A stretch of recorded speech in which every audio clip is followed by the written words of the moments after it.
Hello everybody, I'm here with the flip through with the little mini golden book journal that I did, junk journal. I just want to clarify that this is not my original idea. I saw this on a channel called Turquoise Dreams, and I will link that at the bottom. I finally found her after searching. I will link that. I hit the camera, sorry. So I just have some, like, finishing touches I want to do to it, but we'll get into that. I finished this early evening, and I did film a flip through, and I have tried to load it 3 times. It was like 10 minutes and like 50 seconds, I think. And it has failed all 3 times that I tried to load it, and I don't know why. So I'm doing this again. I did the crosses. This is the fabric I bought at, like, Walmart for 99 cents. I'm going to cover these with buttons, just to make it look pretty.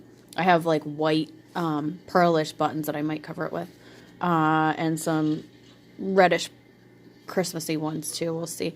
I added the vintage rickrack I have. I thought that would help because you can see the black and the gold underneath coming through, and you can see it on here too. I thought it was the glue, but that's actually what it is.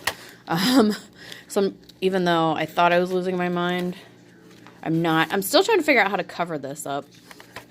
I did some cardstock, and then I kept this story intact without chopping anything off. And this was a full 12 by 12 page. It's in strips, like designs in strips. So I cut the strip out, and it had white. So I cut the white bits out to give it some texture. You'll see there, coffee dyed paper, vintage ledger paper. There's the angel. This is tea dyed onion skin paper. I had to think for a second because sometimes if you let it soak too long, it kind of loses that onion skin texture, but that's what it is. This is from a vintage notepad I got for 10 cents at the thrift store. It's definitely vintage. They're the little ones with lines and the cover, and it had really old writing on some of it, like somebody was trying to write a story. I have used bits and pieces of that to collage onto some tags and things, and so yeah. And then there's the story. This is an coffee dyed index card, and then there's Joseph praying.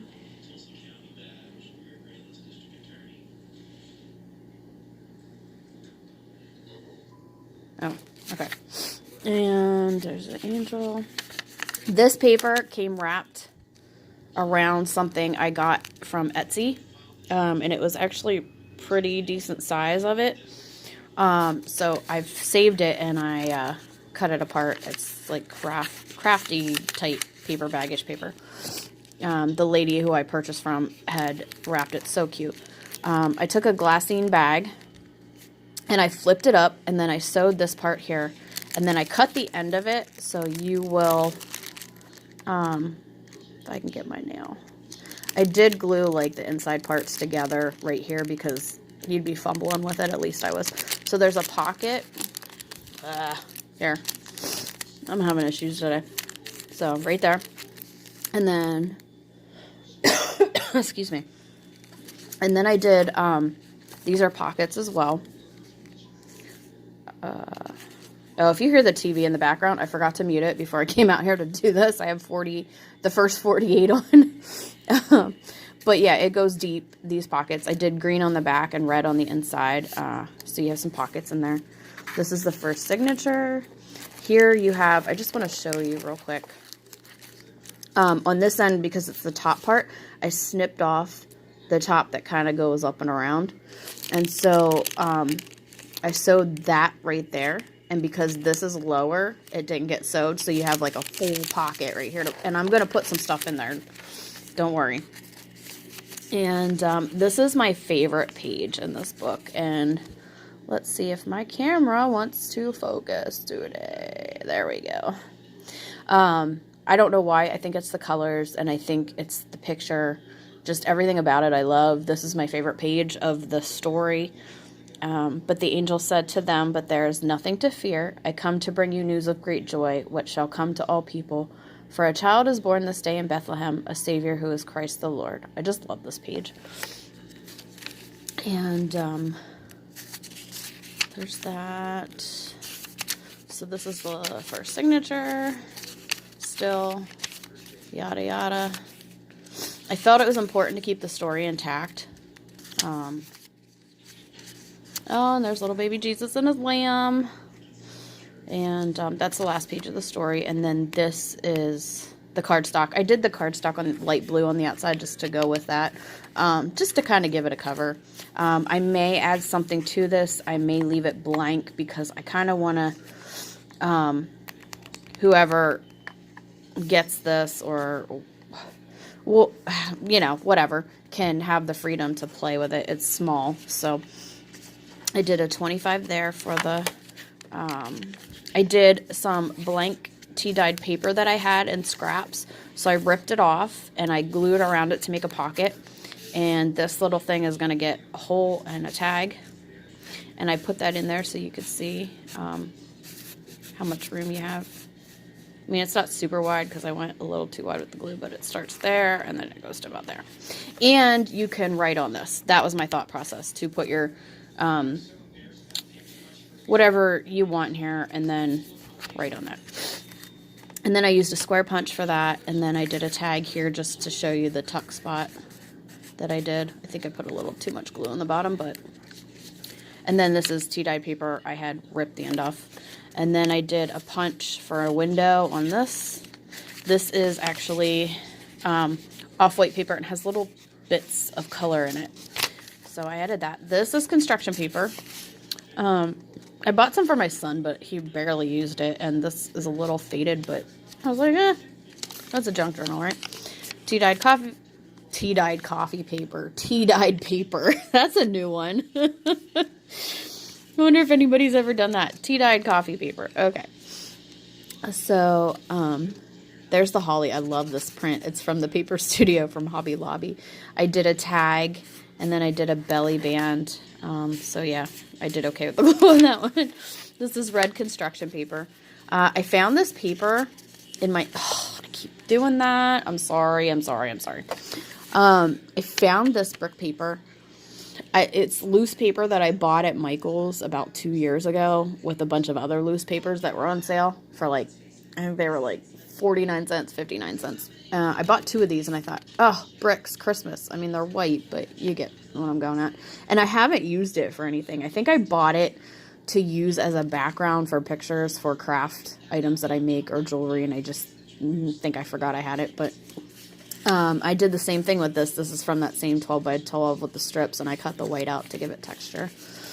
The spotted paper, the polka dot paper I added again, and then I took this paper and I did a pocket in the middle. My sewing machine gave me a little bit of problems right there, but it's junk journaling. It's not supposed to be perfect. I realize some people think it is, but it's not. That's the beauty of junk journaling. It doesn't have to be perfect, and it doesn't have to be on point. Some people that have OCD may think it has to be perfect, but for those of us out there. And then I did a little tuck spot with this, like up under, so that way you can still write, and then you can cover it if you want. That was my thought process. Hopefully it was in frame. And I love this plaid from the Paper Studio. I love it. I love it. I did this little thing. So you can write, put whatever you want, and then tuck it all up, because this just needed something. And then I left the back plain, and then I put an eyelet here so you could put a ribbon or a big hook. I probably wouldn't recommend a hook. I would probably recommend like a string, a ribbon, something, so that you could put it, hang it on the tree if you want. I did have this on the one page. I think I had these clipped together. I think that's what I did. I think I did it up top. Like, yeah, oh, my fingers don't want to cooperate today. So, the one thing that I did that, mistake made and learned from, you can see my signatures right here. Just so you know, these pages right here and this signature are just a tad bit shorter. You can see. I used paper scraps that I had. These I measured because I wanted them to, like the cover, but some of the other papers inside are not, like, you see what I mean? Are not all, like, sized perfectly.